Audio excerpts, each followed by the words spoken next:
बिस्मिल्लाह मिनश्शैतानिर्रजीम बिस्मिल्लाहिर्रहमानिर्रहीम। जैसे कि अल्लामा फ़ारूक रिज़वी साहब ने मौलाए मुत्तक़ियान हज़रत अली इब्न अबी तालिब अलैहिस्सलाम की उनकी फ़जीलत की हदीस थी, लेकिन उसको उठा के चुरा के छुपा के उसके अल्फाज ही बदल के रख दिए। उसके अल्फाज क्या किए कि वो अबू बकर के लिए ले आए। सबसे पहले वो जो उन्होंने हदीस चुराई है अबू बकर की फ़जीलत के लिए, उसको हम सबसे पहले आप तमाम मोमिनीन को सुनाते हैं, उसको मुलाहिज़ा करें। एक मकाम पे यहाँ तक फरमा दिया कि मेरे अबू बकर का ईमान क्या जानते हो तुम, क्या फजीलत को समझते हो अबू बकर की? ये फजीलत की इंतहा है, ये फजीलत की इंतहा है। फरमाया एक पल्ले में मेरी तमाम उम्मत का ईमान रख दिया जाए।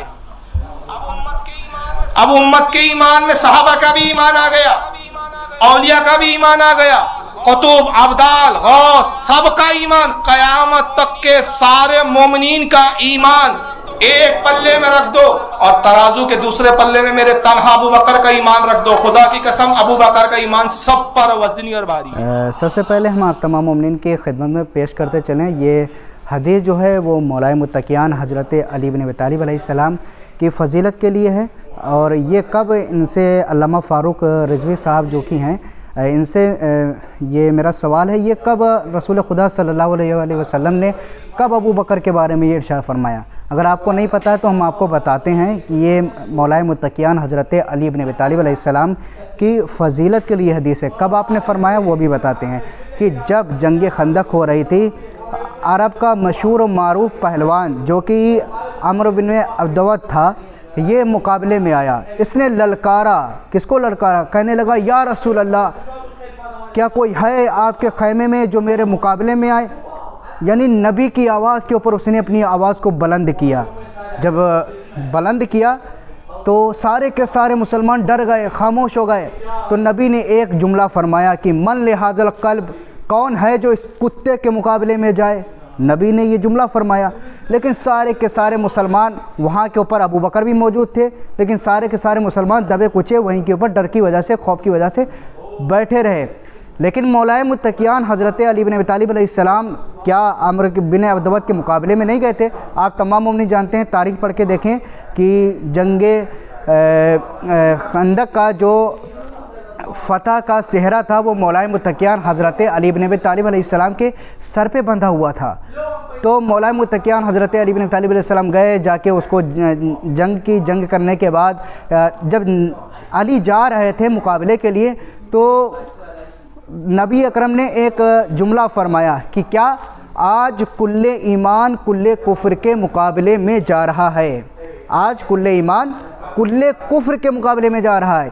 यानी इस हदीस से मतलब ये निकला कि कुल्ले ईमान कौन है? सबसे पहले यहाँ के ऊपर इस चीज़ को नोट करें, कुल्ले ईमान सिर्फ़ और सिर्फ मौलाए मुत्तक़ियान हज़रत अली इब्न अबी तालिब अलैहिस्सलाम हैं। इसके बाद जितने भी सहाबा नीचे हैं, जितने भी सहाबा नीचे हैं, सबके ईमान कामिल नहीं हैं, सबके ईमान नाकिस हैं। कोई भी मुकाबले में नहीं गया, सारे के सारे मुसलमान खामोश बैठे रहे। लेकिन क्या नबी ने फरमाया कि आज कुल्ले ईमान कुल्ले कुफ्र के मुकाबले में जा रहा है, कि कुल्ले ईमान पूरा का पूरा ईमान जा रहा था। मतलब बाकी लोग जितने थे वो कुल्ले ईमान नहीं थे। हदीस से ये मतलब वाज़ेह है। उसके बाद जब मौलाए मुत्तक़ियान अम्र बिन अब्दवत के मुकाबले में गए, जाने के बाद उसका सर कलम किया। कलम करने के पूरा वाक़या नहीं बयान करना है, लेके आए, नबी के कदमों में उसका सर डाल दिया। तब नबी ने फरमाया क्या? ज़रबो अली अफ़ज़ल मिन इबादत सक़लैन, कि अली की ज़रब जो है अफ़ज़ल इबादत सक़लैन से बेहतर है। ये हदीस है। ना जाने अल्लामा फ़ारूक रिज़वी साहब ने इस हदीस को कहाँ से जोड़ा है पता नहीं, लेकिन अरबी में इनके पास ये अल्फाज भी नहीं थे। इन्होंने उर्दू में उसको जोड़ के अबू बकर की दिफ़ा करने के लिए, अबू बकर का दिफ़ा करने के लिए, अबू बकर की फ़जीलत बढ़ाने के लिए मौलाए मुत्तक़ियान की फ़जीलत के बारे में जो हदीस थी उसको उठा के वो अबू बकर के हवाले कर दी। वही मरहूम अल्लामा ज़मीर अख्तर साहब का एक जुमला याद आता है कि चोरी करने की आदत नहीं जाती है, चुरा चुरा के सब कुछ अपना बना लेते हैं। तो ज़रा गौर करें, मुसलमानों को इस तरीके से गुमराह ना करें। अगर आपके पास कोई जवाब है इस चीज़ का कि अबू बकर के बारे में नबी ने फरमाया है, तो उसका रेफरेंस, उसकी हदीस, उसका हवाला क्या नाम आप पेश करें अरबी में बाकायदा रावी सनद के साथ, उसकी सही रवायत है भी या नहीं, रावी मोतबर है भी या नहीं, ज़रा उसका हवाला पेश करें। फ़कत वस्सलाम वरहमतुल्लाहि वबरकातुहू।